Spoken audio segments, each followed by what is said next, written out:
কালাপাডা জাকেরের জন্যই ম্যাচ হেরেছি বলেই জাকেরের বাড়িতে ভয়াবহ আগুন ধরিয়ে দিল বাংলাদেশি বিক্ষিপ্ত ক্রিকেট প্রেমীরা। দর্শক, দাপুটে বোলিংয়ে পাকিস্তানকে অল্প রানে আটকে দিয়েও ব্যাট হাতে ব্যর্থ হলো বাংলাদেশ দল। মামুলি লক্ষ্য তারা করতে নেমে ব্যাটারদের ব্যর্থতায় হেরে বিদায় নিতে হলো স্টিভ রুটসের শিষ্যদের। 136 রানের লক্ষ্য তারা করতে নেমে বাংলাদেশের শুরুটাই হয়েছিল দুঃস্বপ্নের মতো।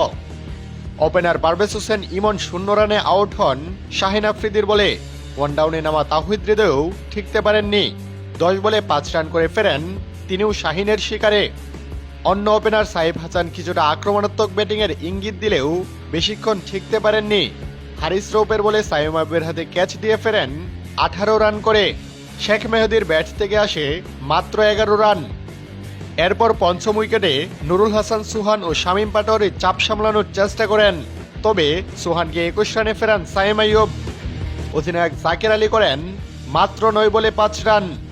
লড়াই চালিয়ে যান শামীম পাটোয়ারি, তাকে সঙ্গ দিচ্ছিলেন তানজিম হাসান সাকিব। কিন্তু ইনিংসের 18তম ওভারের শুরুতেই শামীম আউট হন 25 বলে 30 রান করে। একই ওভারে ফিরে যান সাকিবও। বাকিরাও সুবিধা করতে না পারায় শেষ পর্যন্ত লক্ষ্য ছুঁতে পারেনি টিম টাইগার্স।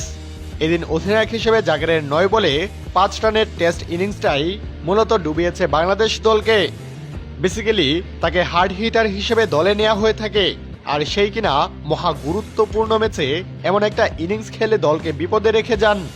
সেই সাথে করলেন বাজে অধিনায়কত্বও। তাই তো জাকেরের উপর ক্ষোভ জেরে জাকেরের গ্রামের বাড়িতে আগুন ধরিয়ে দিলেন কিছু পাগলা ক্রিকেট প্রেমীরা। ভিডিওতে স্পষ্ট দেখা যায় কিছু যুবক জাকেরের বাড়িতে আগুন লাগিয়ে ভিডিও করছেন, যা মুহূর্তেই ছড়িয়ে পড়ে সোশ্যাল মিডিয়ায়।